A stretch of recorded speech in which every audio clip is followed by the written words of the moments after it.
por amor de Sião, me não calarei, por amor de Jerusalém, não me aquietarei, até que saia a sua justiça como um resplendor, e a sua salvação como uma tocha acesa, e as nações verão a tua justiça, e todos verão a tua glória, e chamar-te-ão por um nome novo, que a boca do Senhor nomeará, e serás uma coroa de glória na mão do Senhor, e um diadema real na mão do teu Deus, por amor de Sião, e não calarei, por amor de Jerusalém, não me aquietarei, até que saia a sua justiça como um resplendor, e a sua salvação como uma tocha acesa, e as nações verão a sua justiça, e todos veem a tua glória, e chamar-te-ão por um nome novo, que a boca do Senhor nomeará, e serás uma coroa de glória na mão do Senhor, de pé, e um diadema real na mão do teu Deus. Aleluia. 1 Coríntios, capítulo 2. Vamos ler as escrituras aqui, a começar com o versículo de número 5. Vamos ver? Está escrito assim na palavra de Deus: para que a vossa fé não se apoiasse em sabedoria dos homens, mas no poder de Deus. Todavia falamos sabedoria entre os perfeitos, não porém a sabedoria deste mundo, nem dos príncipes deste mundo, que se aniquilam, mas falamos a sabedoria de Deus, oculta em mistério, a qual Deus ordenou antes dos séculos, para a nossa glória. Amém? Amém. Senhor, pedimos que o Senhor acrescente a bênção de Tua palavra sobre as nossas vidas, e que, ó Deus, a compreensão da Tua palavra possa vir como um refrigério para as nossas almas. Que isto traga consolo para nossos espíritos abatidos, corpos cansados, ó Senhor, e que possa haver um levantamento em nossas vidas, cada um em si em particular, que possamos ter um avivamento interno e nos erguermos na Tua presença como filhos e filhas do Senhor, que tem sido ordenado antes da fundação do mundo para manifestar a Tua glória nesse tempo presente. No nome de Jesus nós te pedimos amém. Amém. Podeis sentar. Meus amigos, a sabedoria de Deus, ela ficou oculta, como em mistério. E isso foi antes da fundação do mundo, e essas coisas ficaram escondidas, e para ser reveladas para nós nesses últimos dias, e são coisas que devem ser faladas, entregue, aberta para os perfeitos. Se fosse para explicar de uma forma mais simples, seria: isto é apenas para pessoas que alcançam amadurecimento na palavra, no exercício da fé, sendo que fé é uma revelação, Paulo disse que isto é para que a vossa revelação não ficasse apoiada em sabedoria dos homens. Por isso que por mais sábio que eu possa me tornar, por mais, vamos dizer assim, ideias que eu possa ter, eu não poderei entregar o meu próprio pensamento para vocês, porque eles são falhos, pode ser apenas uma interpretação, aquilo que eu penso ou imagino.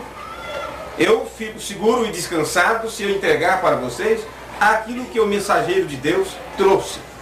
Porque a sabedoria oculta, que ficou escondida como mistério desde antes da fundação do mundo, seria para a nossa glória.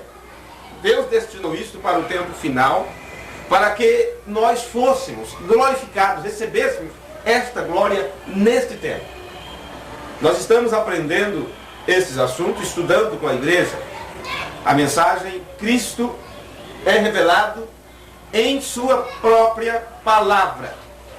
E uma vez que ele é revelado, e revelar quer dizer se mostrar, é tirar o véu, é abrir o mistério, isto só poderia acontecer quando ele estivesse aqui. E se Cristo foi revelado na própria palavra dele, então esta palavra teve que se abrir para os filhos de Deus. Por isso, Mombrana disse, a terceira etapa foi a abertura da palavra, porque foi ali que Deus mesmo mostrou o seu caráter verdadeiro. Ele se revelou, mostrando que estava presente. Quando foi entregue a mensagem desvelando a Deus, que foi traduzido para nós, o desvelar de Deus, significa tirando o véu de Deus. Não é diferente de tirar o véu dos mistérios. Porque nos dias da voz do sétimo anjo, o segredo de Deus, não é os segredos, é o segredo de Deus, seria manifesto, seria revelado. Quando esse segredo é entregue e é revelado, Deus se mostra, seus filhos o reconhecem como ele é. Então você o vê na forma da palavra, e isto vem a você a ponto de você se tornar a palavra viva, vindicada, vivificada neste tempo. Na mensagem Desvelar de Deus, o profeta do Senhor disse, tu estás revelando-te a ti mesmo, Senhor. O Deus poderoso desvelado ao crente. Todavia, velado, quer dizer escondido. Velado para o incrédulo. Então, claro que o incrédulo não vai ver. Mesmo que você pregue para crentes e incrédulos juntos, mesmo que você faça uma campanha e entregue essas mesmas coisas para todo mundo, está aberto para uns e escondido para outros. Porque esta sabedoria oculta só seria entregue para perfeitos, para aqueles que alcançassem amadurecimento, estatura completa do varão perfeito, que é Cristo. Mombrana continua, Senhor, seu grande resplendor e glória, talvez seus corações sejam mudados antes de que nós possamos voltar desta igreja nesta noite. Observe, eu quero repetir esta frase. Talvez sejam mudados, seus corações sejam mudados antes de que nós voltamos desta igreja nessa noite. Porque ele sabia, ele tinha entregue este segredo para a igreja, que Deus estava aqui para mudar nossos corações, para mudar nossa natureza, para guiar nossos passos, para dirigir nossa mente, para controlar nossas emoções.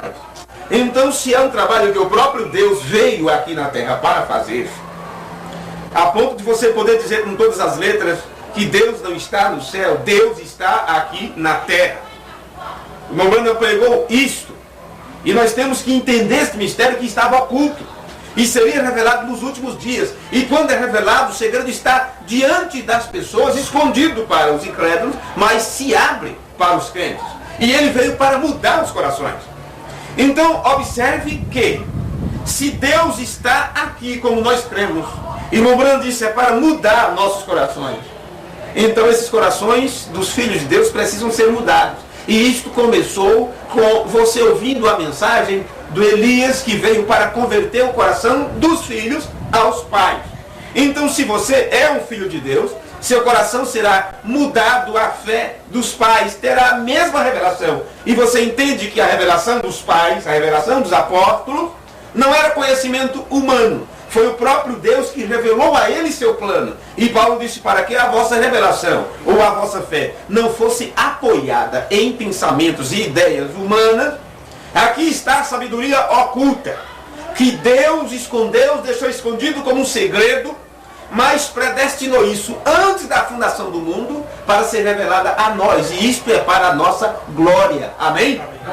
Bem, aí ele diz, talvez todos eles sejam cheios do teu Espírito, de tua presença. Ele pregou isso na mensagem, desvelar de Deus. Na mensagem, Elias e a comida oferecida. O irmão Branham disse, vejam, sinais e maravilhas não são por cura ou salvação, porém ele está permitindo para que as pessoas se deem conta e entendam que a presença de Deus está aqui.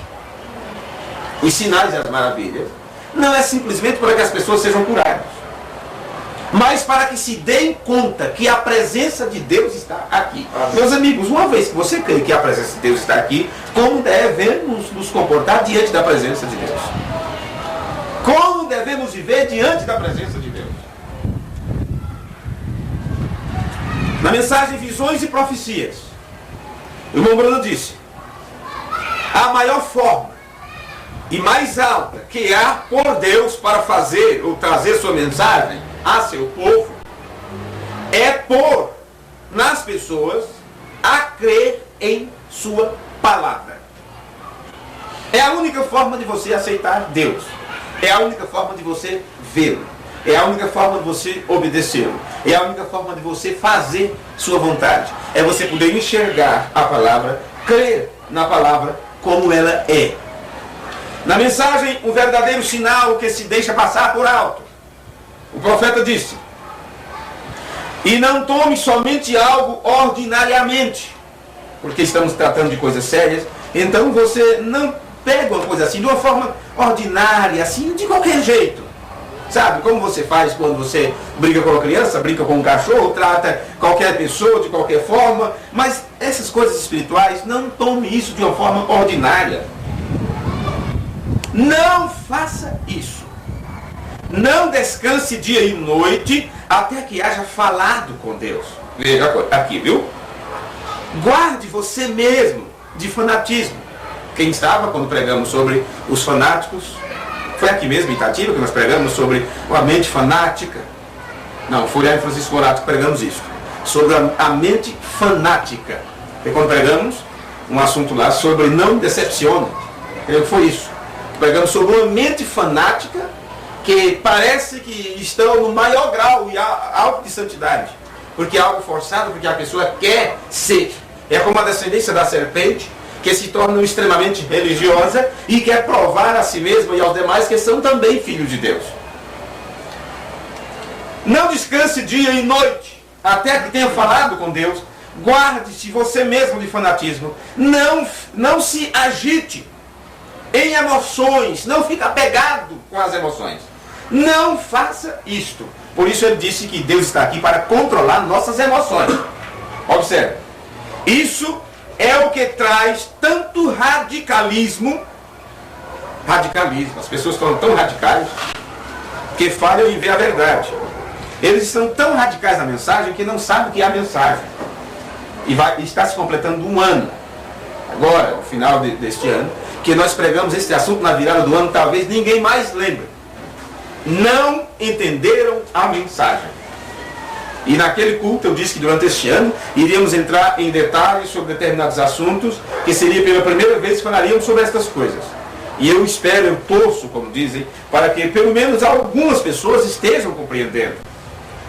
Não entenderam a mensagem.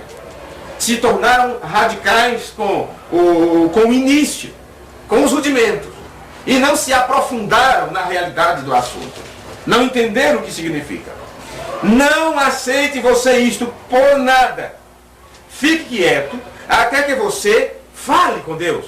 Depois de tudo, em sua alma, E você está indo então para a eternidade. E você então estará seguro que não é só estreitar as mãos, dizer um credo. Não é só estreitar a mão, ô irmão, Deus abençoe, que prazer vê-lo, que bom, sabe? Não é só dizer um credo, quer dizer, eu creio numa mensagem, eu creio que Deus enviou um profeta, eu creio que os céus foram abertos, eu creio nisso, eu creio naquilo, eu creio na terceira etapa, eu creio na primeira, na segunda, eu creio em tal grupo, em tal companheirismo. Não é isso a mensagem, não é isso a palavra de Deus. Não é só estreitar as mãos e dizer um credo ou aceitar algo por fé. Você sabe que temos que aceitar as coisas por fé. Mas aqui o meu está dizendo, não é só aceitar as coisas por fé. Veja o sentido que ele está falando. Ah, irmão, eu creio. Tudo bem, irmão, eu creio, eu estou indo bem assim. Não, eu creio, eu não entendi nada disso aí, mas eu creio. Isto é sair pela tangente. Simplesmente isso. Isso é não se aprofundar na coisa. Porque aqueles que creem, Deus prometeu revelar a eles toda a sua verdade. Então não é simplesmente você dizer eu creio e sair como se nada tivesse acontecido. Vamos ver se essa crença leva alguma coisa adiante. Porque a crença de Maria fez com que ela fizesse o que fez. A crença de Maria levou ela a conceber o Filho de Deus. Levou ela a dar à luz o Filho de Deus. Levou ela a cuidar isto. E se o Filho, a palavra, está sendo gerada dentro de você, então aquilo que você crê tem que vir à tona. Isso tem que gerar. Isso tem que gerar uma personalidade, como a crença de Maria, o que ela aceitou pela fé, mesmo sem compreender, mas ela creu a ponto de deixar aquilo viver na sua própria vida. Aquilo gerou uma vida. A vida veio à tona. Não façam vocês isto. Converse com Deus. Permita que Deus fale a vocês e observe o que sucederá a você. Então, meus amigos, não é olhar o que sucede com o vizinho, com a outra pessoa. Observe o que sucederá a você. Aí ele diz, observe seus desejos e tudo o que acontece. Por que temos que observar nossos desejos? Porque ele está aqui para controlar nossas emoções. E uma vez que Deus controla nossas emoções, nossos desejos também serão controlados. Agora veja que coisa. Observe os seus desejos. Aí ele diz, depois, então você saberá se tem falado com Deus ou não. Veja se seus desejos estão mudando. Veja se seus desejos continuam a mesma coisa. Veja se não houve uma mudança de pensamento, de ideia. Veja se os desejos antigos estão voltando à tona, como aconteceu com Israel, depois de sair da escravidão e estar debaixo do sinal, debaixo do pilar de fogo, observe. Depois de estarem diante da presença de Deus, eles voltaram a desejar as coisas do Egito, as comidas do Egito. Por isso, a Bíblia diz, observe seus desejos. Porque se Deus está aqui para nos mudar, até que ponto temos nos colocado sob o seu cuidado para que Ele nos mude? Até que ponto isso tem acontecido?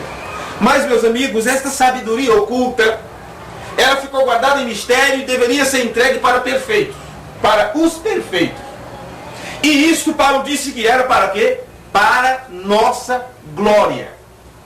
Isto era para nossa glória. Bem, que glória temos nós? Você sabe, toda honra e toda glória deve ser dada para o nosso Senhor. Toda honra e glória para Ele. Ninguém mais merece honra e glória.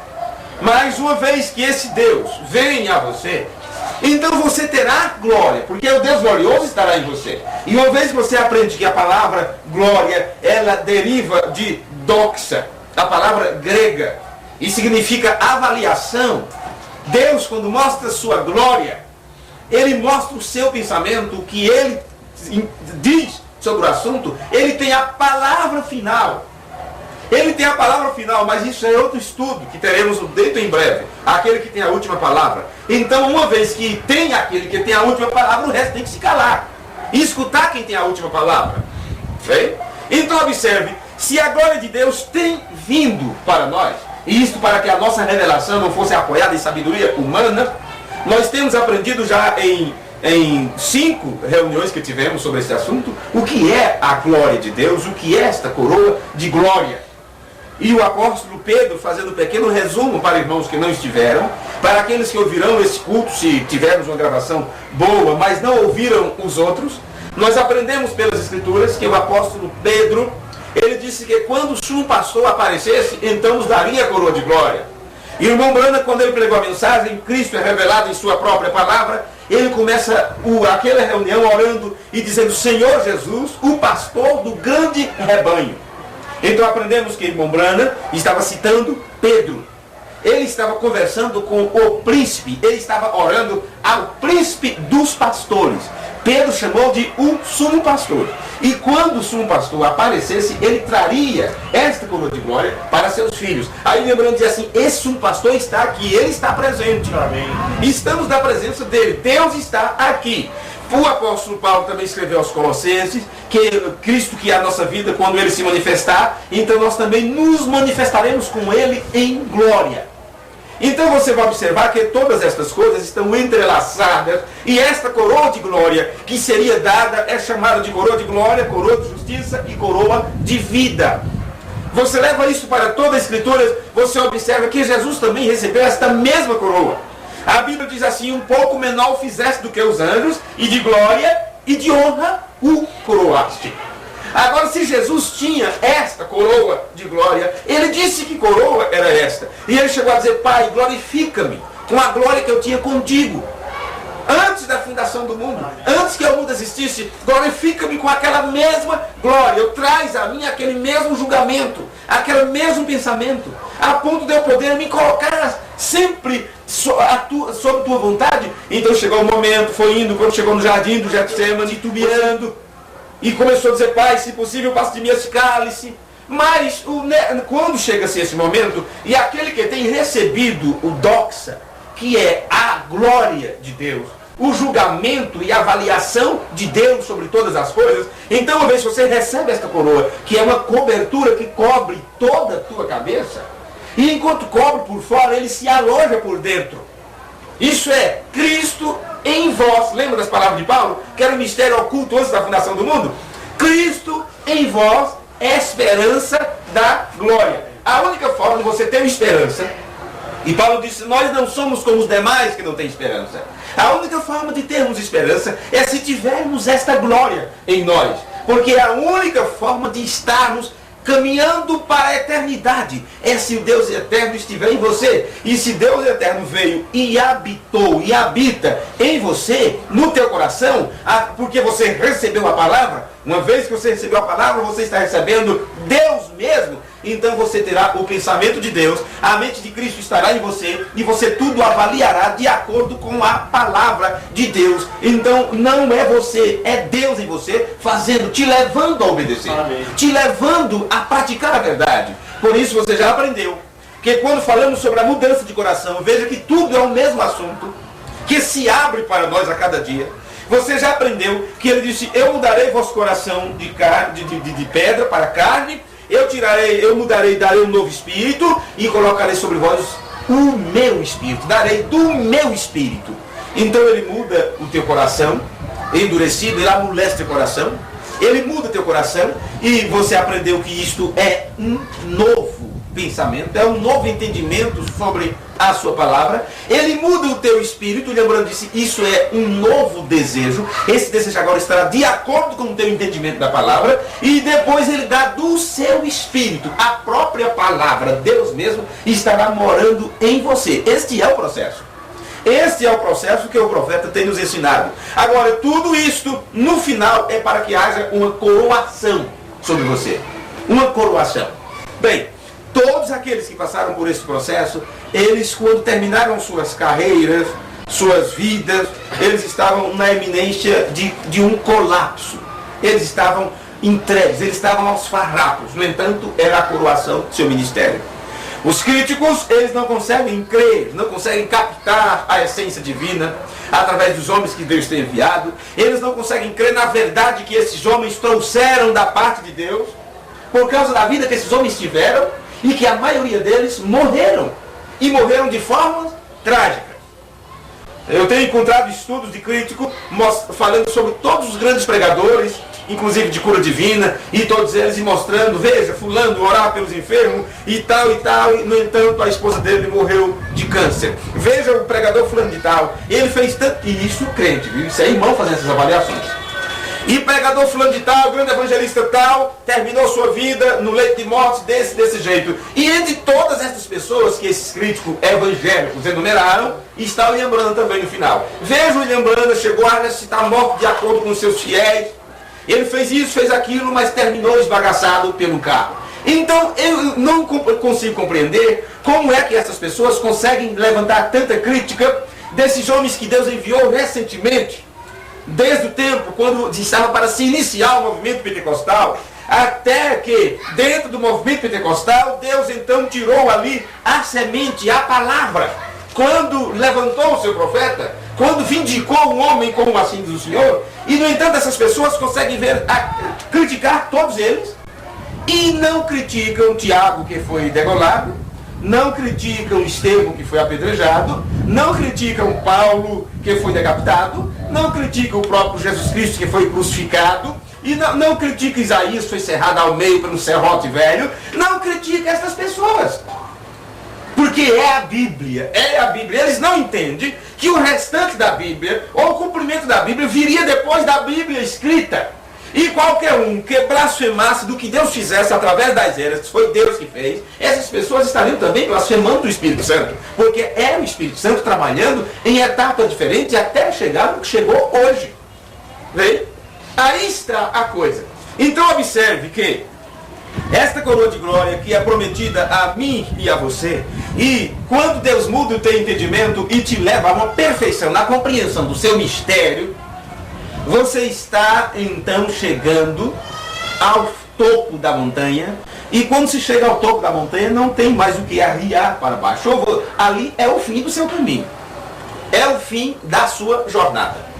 Nós, quando temos chegado à compreensão da verdade da mensagem, você espera alguma coisa acontecer. Qualquer coisa poderá acontecer. Porque o ministério de cada um de nós tem que chegar à sua coroação. Olha, quem tem ministério não é só quem prega. Todos nós temos um ofício aqui na terra. Todos nós temos um ministério. E esse ministério precisa chegar à sua coroação. Mas a coroação pode não ser aplauso. Pode não ser pessoas aplaudindo. Pode não ser pessoas dizendo, veja, esse era o grande homem, aquele era o irmão, fulano de tal. Pode não ser isto. Vamos ler aqui alguma coisa, onde o William Branham fala sobre a presente etapa de meu ministério. Observe todos os acontecimentos que houve na vida do William Branham, e no entanto, quando estava para acontecer algo tremendo, e ele percebeu, por causa do seu entendimento sobre a palavra e as coisas que Deus estava mostrando, que alguma coisa ia acontecer, que algo ia ser feito. Você sabe perfeitamente que ele chegou a achar que era a sua própria morte. E no dia 8 de setembro de 1962, ele pregou para os irmãos uma mensagem com o título A Presente Etapa de Meu Ministério. Foi traduzido para nós a fase presente do meu ministério. Eu não sei se os irmãos têm essa literatura. Eu não sei se vocês têm. Aqueles que não tiverem, nós poderemos tirar uma cópia para que você possa estudar essas coisas. E olha, faz tempo que nós não lemos essa mensagem, mas eu creio que chegou um tempo bom da gente analisar algumas palavras do William Branham aqui. No parágrafo 111, na tradução que nós já temos para o português, ele está falando aqui sobre o momento do Senhor Jesus partir. E ele cita um poeta que disse, no parágrafo 111, naquela hora escura, rochas revirando-se e céus escurecendo, disse o poeta. Meu Salvador inclinou sua cabeça e expirou. A abertura do véu revelou o caminho para os regozijos nos céus e o dia infinito. Ele está citando uma poesia como um hino.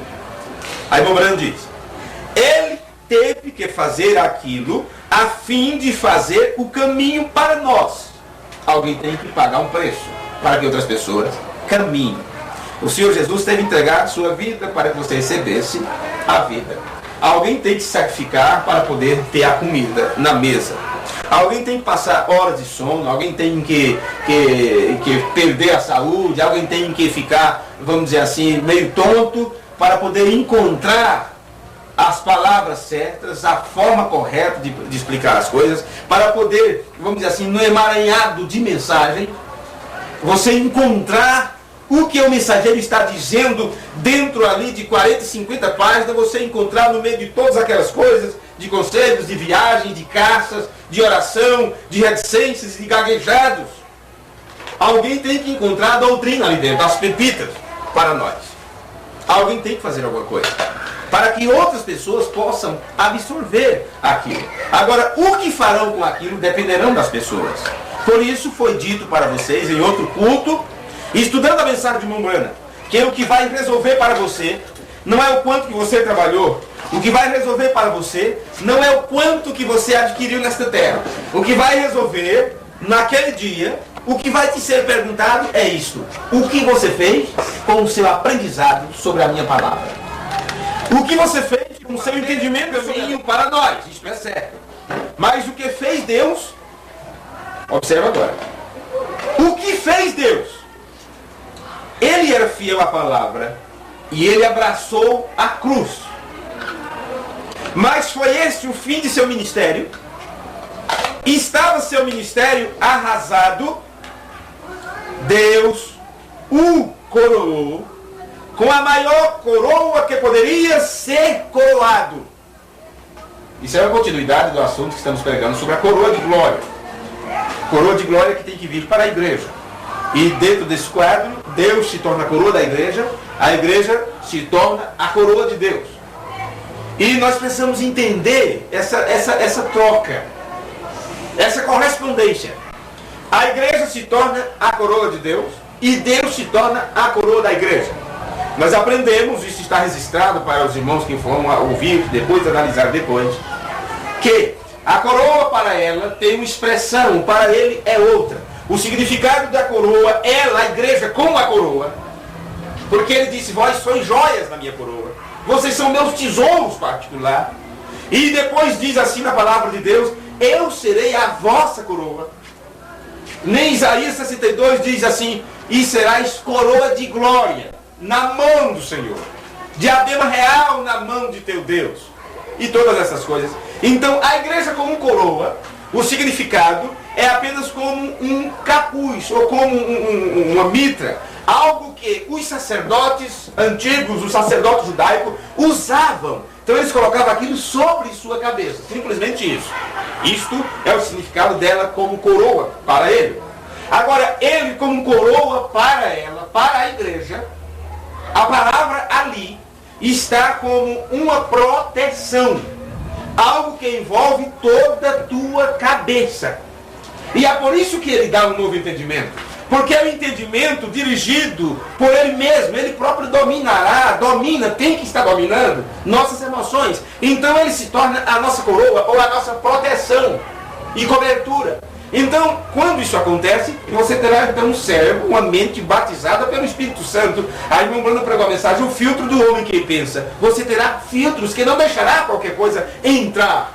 E algo você vai ver que entrará no teu intelecto, entrará na tua mente. Mas uma vez que tem um filtro do Espírito ali, ele não deixará entrar qualquer piada, qualquer música, qualquer coisa, qualquer assovio, qualquer cantada, qualquer coisa. O filtro estará ali para barrar, porque Deus, como nossa coroa, ou a avaliação de Deus mesmo que você tem, o julgamento de Deus que você tem sobre a sua própria vida. Por isso examine-se cada um a si mesmo. Vem? E a Bíblia diz: serão todos ensinados por Deus. Aquilo é como uma proteção sobre nós. E por que esta proteção? Mamãe disse: a maior batalha jamais pelejada está sendo travada na mente. E você primeiro ouviu a palavra da fé. E a palavra da fé em você gera vida, como a palavra do arcanjo em Maria gerou aquilo. E por ela ouvir a palavra, foi assim que começou a coisa. Então por isso que a fé vem pelo ouvir. Aí Deus vem e, como uma coroa, como uma cobertura, ele sela a tua mente para que outra semente não entre. Você sabe que o semeador saiu a semear. E você aprendeu, Jesus nos explicou que a semente é a palavra de Deus. E se a semente, que é a palavra de Deus, for comparada com o joio, então existe a outra semente que é uma erva daninha. E, aliás, o trigo, se a palavra de Deus é como o trigo, existe uma outra semente que é uma erva daninha, e Jesus a comparou como o joio.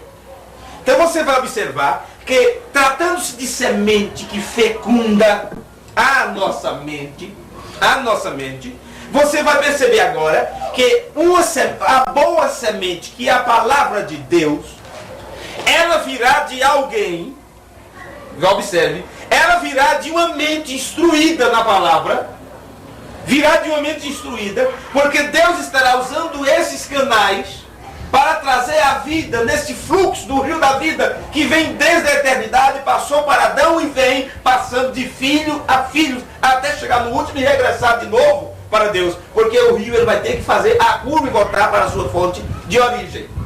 Então você agora observa que esta outra semente, que Jesus disse o inimigo a semeou, ela virá de uma mente deturpada. Agora lembre-se do que nós lemos em 2 Coríntios. Para que a vossa fé não fosse apoiada em sabedoria humana, para que a vossa revelação não fosse apoiada em interpretação humana, naqueles que se estribam em seu próprio entendimento, em seu próprio pensamento. Todas essas coisas, vocês encaixem isso em suas memórias agora. Então o que é que acontece? Deus então, quando Ele coloca a palavra de vida em você ouviu, a fé vem pelo ouvir. Então o que acontece? O próprio Deus vem e sela tua mente, para que não aconteça outro tipo de fecundação ali. Esta é a proteção. O que acontece no óvulo, como já expliquei no culto lá em Francisco Morato, é isto, que depois que o germe de vida, ele rompe todas as barreiras, e ele ultrapassa centenas e milhares de outros, ele alcança o óvulo que está pronto ali para ser fecundado. E uma vez que ele penetra naquele óvulo e entra lá dentro, então automaticamente há uma reação química naquele óvulo. Isto é rápido, não pode demorar. Não pode demorar, porque as outras sementinhas de vida estão vindo em alta velocidade, porque eles também têm o pretexto de chegar até ali. Mas aquele que chegou primeiro, que estava predestinado para ser ele o que fecundaria, então automaticamente o óvulo gera em torno de si uma película, uma capa protetora. Então os outros que vêm, eles não conseguem entrar. Eles se batem tudo ao redor tentando entrar. Um já está lá dentro e automaticamente é fechado o ciclo, nada mais entra. Então se você lembrar agora do que o irmão nos ensinou, quando ele disse assim, uma vez que você está selado por dentro, o inimigo fica selado por fora. Mas como é que você está selado por dentro? Porque você entra, vamos dizer assim, no esquema de Deus. A palavra de Deus entrou em você. A vida está começando a ser gerada ali. O Filho de Deus está sendo manifesto, porque ele está se identificando com a verdade. Então há ali uma capa protetora. E aquela capa protetora, ela faz as duas coisas. Você fica selado dentro e o inimigo fica selado por fora, que ele não consegue entrar. Esta casa está reservada para Deus. É a habitação de Deus. Deus está morando nesse coração. Então é isto que acontece. A capa, Deus como nossa coroa, é como uma proteção para fazer isto. Então qualquer coisa que venha, qualquer semente que venha de fora, e ela começa a tentar entrar neste óvulo, neste corpo, nesta vida, onde a vida de Deus está sendo gerada e produzida, o que acontece? Você não pode entrar aqui, meu amigo. Você não pode entrar, porque aqui tem uma capa protetora. Não tem mais reserva para você aqui, de forma nenhuma. Você não fez reserva. E daí a pouco o que acontece? Aí começa-se o julgamento. Começa-se a avaliação. Aí está o doxa, a avaliação de Deus. Então o que acontece? Você, por ter uma mente selada com o Espírito, isso não quer dizer que você não vai ter problema, isso não quer dizer que você não vai ter desejos, isso não quer dizer que você não vai estar propenso a falhar, mas qualquer coisa que aconteça, o julgamento de Deus estará ali e rapidamente você se submeterá à palavra. O inimigo começará mostrando o zelo do mundo, começará mostrando as altas torres, começará mostrando tudo que o mundo oferece, e você se colocará, está escrito, está escrito, está escrito. É a única forma de você vencer a Satanás, é ter esta capa protetora sobre a palavra, da palavra de Deus sobre você, a ponto de tudo você se submeter ao julgamento da palavra. Este é o doxa, a glória de Deus na igreja. É a avaliação dele mesmo nela, a ponto do inimigo encontrar resistência, tanto quanto encontrou resistência quando enfrentou o Senhor Jesus. Porque o mesmo Espírito que estava ali em Jesus, observe, saiu do Jordão, cheio do Espírito Santo, e foi para o deserto para ser tentado. Se ele tivesse ido simplesmente por sua própria conta, teria ele resistido, mas ele não foi. Ele só foi com a plenitude do Espírito nele. Então você só vencerá se o Espírito Santo estiver em você. Então deixe-me continuar aqui de onde eu parei. E espero que essa parte seja compreendida. Então observe. Estava seu ministério arrasado, está falando sobre Jesus quando ele abraçou a cruz. Foi este o fim de seu ministério. Estava seu ministério arrasado. Deus o coroou com a maior coroa que poderia ser coroada. Ele coroou em uma manhã de Páscoa, na ressurreição. Ele coroou o ministério de nosso Senhor Jesus. Ele levantou dos mortos e está vivo para sempre. Ele não estava arrasado porque todos os homens o abandonaram. É isso que acontece com muitos irmãos. Qualquer abandono é um arraso. Família não visita mais, não quer mais saber de você. Ah não, meus irmãos lá, meus parentes lá estão querendo uma coisa, e isso aí não, viu? Companheiros não aprovam, já disseram para a gente nem saudá-los com a paz do Senhor, já disseram para a gente nem recebê-los em casa, porque para não sermos envenenados com as ideias deles e tudo mais. Então vai chegar um momento, chega esse momento, que esse abandono tem que ser sentido. E quando o irmão Bruno pregou a fase presente do meu ministério, ele estava sendo abandonado. Ele precisava ficar realmente sozinho para poder Deus mostrar sua glória. Por que sua glória? Porque o anjo forte desceria na glória, com todo o seu esplendor. Se você observar Apocalipse 10 e pensar naquela cena que João viu, e vi descer do céu um anjo forte, em outra tradução é o anjo poderoso, é vestido como uma nuvem, o arco celeste sobre sua cabeça, ali estava a glória. Ali estava a glória de Deus. Ele traz um julgamento, a avaliação. Ele traz a avaliação. Agora você diz assim, escuta, a avaliação de Deus, nós já temos nas Escrituras. Nós já temos a avaliação de Deus na Escritura. Mas entenda, meus amigos, que quando o Espírito Santo inspirou aos homens para escrever esta Bíblia, eles estavam na luz do candeeiro. Eu nem sei se era querosene que ele tinha, já tinha descoberto o petróleo, eu não sei. O tipo de coisa, era azeite, né? Era o azeite. Era a mamona mesmo, a batida ali e tal. Era o azeite que eles usavam. Entende? Eles não guerreavam como guerreiam hoje pelo petróleo. Não tinha automóvel, não tinha nada disso. Então, claro que você não vai encontrar na Bíblia Sagrada dizendo assim, olha. E você não vai encontrar Paulo escrevendo: irmãos, lá de Itatiba, eu escrevo para vocês, e os irmãos de Jundiaí, irmão de Francisco Morato, irmão de São Paulo, se onde for, eu escrevo para vocês, dizendo, para vocês ter cuidado com o aparelho telefônico nas vossas casas. Primeiro, se falar demais, vai ser um dinheiro que vocês não vão conseguir pagar a conta. Segundo, vai servir só para maledicência, para fofocas, para falar mal da vida dos outros, para se marcar encontro, para que vossos filhos, conversem o que não deve, para que vossas filhas se tornem promíscuas dentro da própria casa, através do telefone. Você não vai encontrar Paulo falando isso.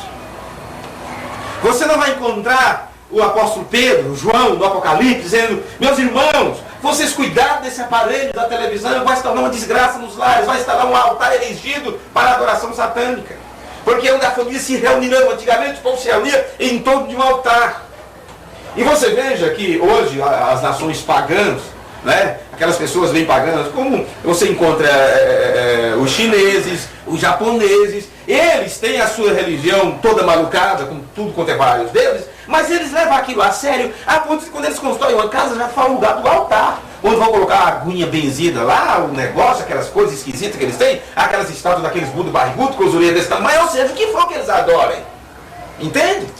Antigamente se tinha um local próprio. Mas o que aconteceu? Já pensou? Eles tivessem escrito para nós, hoje poderíamos pregar sobre isso, e até o povo, está na Bíblia, está na Bíblia.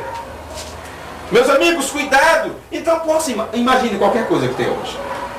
Desse mundo moderno, que tem se tornado uma desgraça, uma aberração, por não se saber usar. Meus amigos, vocês cuidado com o carro, vai se tornar um assassinato quando você estiver dirigindo, você pode atropelar uma criança, e cuidado com isso, cuidado, porque você não vai conseguir, dirigir à esquina, vai ter alguém pedindo uma carona, vai ter, rapidamente, num sinal você vai ter alguém pedindo uma caronazinha, e aquilo vai ser uma tentação. Já pensou Paulo escrevendo, e meus irmãos, quando vocês viajarem de ônibus, altos dias viajando, noites e dias, cuidado com quem está do seu lado, pode ser uma tentação, fugir disso. Você não vai encontrar essas coisas. Mas você encontra fugir da prostituição. Você não vai encontrar dizendo fugir do cigarro. Não fume, é pecado fumar, é uma coisa errada fumar. Você não vai encontrar isso nas Escrituras. Mas, meus amigos, quando o juiz supremo desce, ele traz a sua avaliação, o seu julgamento. E traz isso para colocar na igreja, para que ela tenha discernimento da palavra. Então, por isso que William Branham, como, vamos dizer assim, um velho rabugento, que se tornou, porque todos os pregadores que insistem pela verdade, se tornam rabugentos para as pessoas. Por isso você encontra ele dizendo a reclamação das irmãs. Irmão Branham, as pessoas gostam, as pessoas te amam, mas você fica aí batendo nelas, falando sobre seus cabelos, falando sobre suas vestes. Não é melhor você ensinar elas como receber o Espírito Santo? Diz, como eu posso ensinar álgebra quando elas não querem aprender nem o abecedário? Como eu posso falar de coisas celestiais se nem as coisas simples elas não conseguem? Bem? Agora, por que será que esse homem se tornou um briguento contra as denominações, contra as mulheres, contra todas essas coisas? Você vai ter que entender que Deus tinha vindo à Terra trazendo a sua avaliação. E ele disse que nesses dias, quando isso acontecesse, o sétimo anjo estaria aqui para dizer qual era a voz de Deus para esse último dia. Bem? Agora, como eu já acabei de dizer em outros cultos, essas coisas, quando você escuta isto para nós, não pode ter meio termo, é pegar ou largar. Ou nós cremos, ou não cremos. Ou aceitamos, ou deixamos de lado. Ou aceitamos essas coisas e colocamos em prática, ou deixamos o caminho aberto para que outras pessoas caminhem. Porque se nós ficarmos lá e cá, sem termos um discernimento, sem discernir o corpo do Senhor, nós estaremos sendo uma pedra de tropeço para outras pessoas, porque outros olharão para nós e dirão assim, olha, eu até queria, viu, seguir uma linhagem boa, mas eu vejo para todo lado, tá, só problema, vou numa igreja, só vejo coisa errada, vou noutra, só vou coisa errada, aí tem ali o grupo da mensagem, eu chego lá, não estou vendo diferença. Meus amigos, a responsabilidade que nós temos hoje, imagina a responsabilidade dos discípulos, sabendo que era somente 12, e um grupo de irmãos tudo amedrontado com medo da perseguição, e sendo eles os responsáveis para entregar para as pessoas o Evangelho. Porque eles teriam que se bater ali contra os samaritanos, contra os judeus e contra os pagãos e contra todas as heresias da época. Só eles tinham a verdade do assunto. E estava ali pregando uma nova dispensação para as pessoas. Imagina a responsabilidade deles. Meus amigos, se todo o Novo Testamento fala desta hora, como disse o irmão Branham na mensagem Shalom, então a mesma coisa está acontecendo. Tem que ter alguém, tem que ter um pequeno grupo de pessoas que outra vez não poderão medir esforço, tempo, espaço, ou sacrifício, ou seja o que for. Porque há uma grande responsabilidade sobre um pequeno número de pessoas hoje na Terra para levar adiante a avaliação do juiz supremo. Tem que isso ser mostrado, porque no dia do julgamento, estas coisas têm que estar diante das pessoas. Por isso que a igreja estará ao seu lado, sentada. O trabalho dela é feito aqui. A Bíblia diz, nós havemos de julgar até os anjos que pecaram.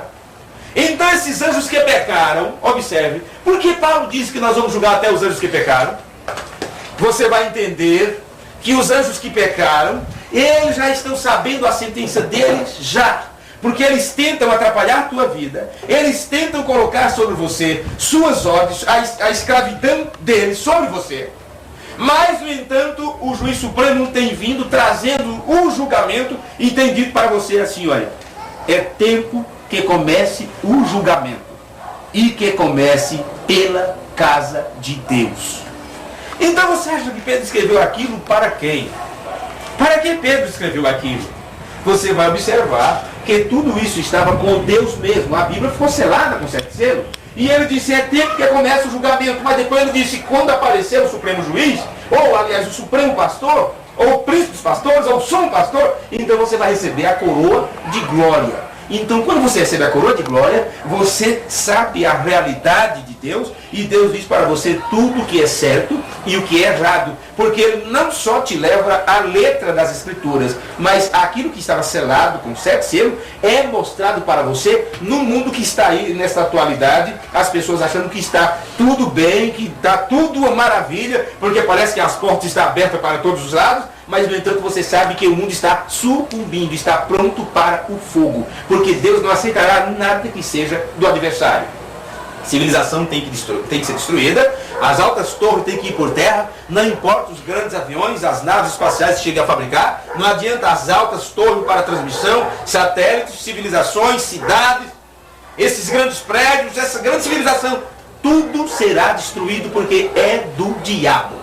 Somente aqueles que têm em si o julgamento divino, julgamento é discernimento, é discernir entre o certo e o errado. É isso que o juiz faz. É isso que o juiz faz. E o irmão Branham disse, ele trouxe, o juiz veio para estar na igreja. Veio? O juiz tem descido à terra. O juiz tem vindo com sua cabeleira branca. E o irmão Branham chega a mostrar assim de uma forma simples. Você sabe que no tempo antigo o juiz colocava uma cabeleira branca na hora de julgar? Agora, por que será que ele desceu com a cabeleira branca, os anjos formando sua cabeleira branca? Veio? Gente, é mais tarde do que nós pensamos. Você vai observar que depois desses acontecimentos, o irmão Branham pregou agora para a igreja, falando já sobre o futuro, sobre a eternidade, depois desta vida. Então pregou o futuro lá do novo celestial, da nova terreal, pregou sobre as coisas que hão de ser, entende? Já nos levando, nos transportando desta dimensão, e chegou a dizer ainda estas palavras: quando você morrer, você vai para o lugar que você já está. Quando você morrer, você vai para o lugar que você já está. Então, se você quer ir para o paraíso, se você quer ir para o céu, você tem que estar com esse céu já tem que estar no céu agora. Porque o que criou os céus e a terra tem vindo para estar com a igreja. Agora, aqueles que morrerem e irem para a prisão, para o inferno, já estão com suas vidas aprisionadas hoje. Por isso não pode fazer nada que não seja aquilo que o diabo inspira a fazer. Mas os que estão livres, eles estão caminhando para a eternidade. Caminhando para a eternidade. Amém? Amém. Que o Senhor nos ajude. Porque nós temos que ser uma coroa de glória na mão dele. Amém. E ele disse, eu serei então a vossa coroa. Amém? Amém. Senhor, nosso Deus. Sim. Nosso Pai Celestial. No nome de Jesus Cristo, pedimos que o Senhor cele a tua verdade em nossos corações. Amém. Toma conta do nosso ser, Senhor. Somos pessoas frágeis, seres humanos, carne, pó. Ó Senhor, se não fosse a tua graça, se não fosse a tua misericórdia, há muito que já teríamos entregado os pontos. Há muito que já teríamos sido consumidos, como os outros estão sendo consumidos aí, por tudo aquilo que o diabo oferece. Pedimos que o Senhor nos ajude a cada dia a permanecermos firmes com a verdade do Senhor.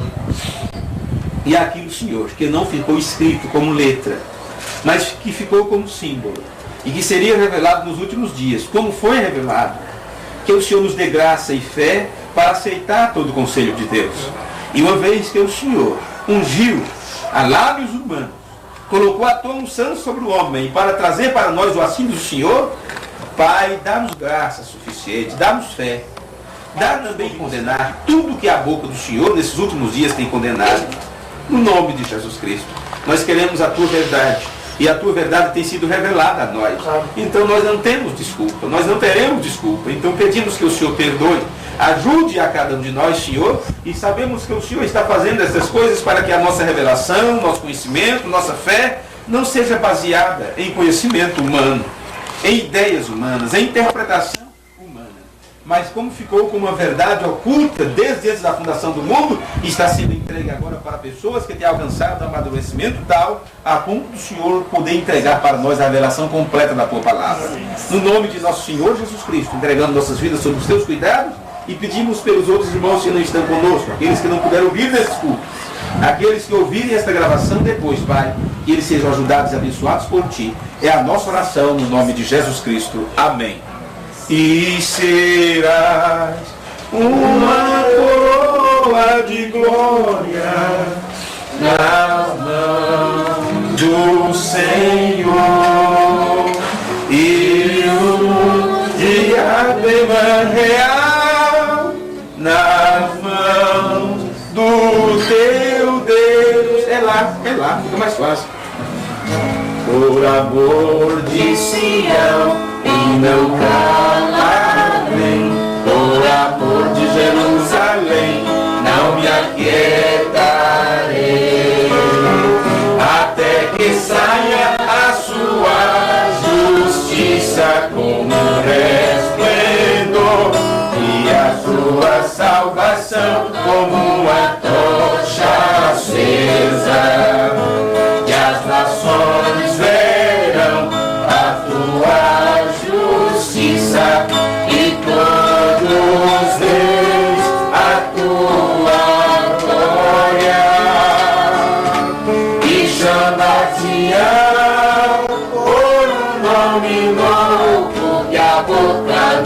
Senhor nomeará, e será uma coroa de glória na mão do Senhor, e o diadema real na mão do teu Deus. Fiquemos de pé. Parágrafo 112. A presente fase do meu ministério, irmão Brando disse, o mesmo foi com Elias. Falamos sobre ele poucos momentos atrás. Elias, aquele velho pobre, quebrado profeta, deitado lá no deserto, e teve que ser alimentado pelo que as aves traziam para ele. E seu pequeno e velho corpo, muito magro, cansado, de aparência pálida, um pequeno frasco de azeite pendurado ao seu lado, todo barbudo e a cabeça provavelmente calva e queimada pelo sol, com um pau mancando desta maneira, mas sobre aquele pequeno e velho coração pulsava o Espírito de Deus. Isso é o que importa, viu? Não importa que as pessoas pensem sobre a sua aparência. Veja se no seu coração está pulsando o Espírito de Deus. Quando Deus viu seu pequeno, velho e cansado servo aproximando-se do fim, todos o haviam abandonado e tudo mais. Ele o deixou ali embaixo? Não. Ele enviou uma carruagem aqui embaixo, apanhou seu cansado servo. Amém? Você nem mesmo tem que andar como fez Enoque, porque Enoque saiu andando. Você nem mesmo tem que andar como fez Enoque. Eu simplesmente te levarei para casa em uma carruagem. Isto é certo. Ele coroou seu ministério com um passeio de carruagem para casa. Isto não é tão ruim, vocês sabem? Sim, ele não teve que andar para casa. Ele simplesmente enviou uma carruagem e o tomou porque ele estava cansado. Eu gosto disso. Pobre, pequeno, velho e cansado servo, ele o tomou e o levou para casa. Amém. Um dia também seremos tomados. Amém. Deus os abençoe. Tenham todos uma boa noite e até que o Senhor nos faça encontrar outra vez para estarmos juntos para mais um culto na presença de Deus. Deus os guarde e ore por nós.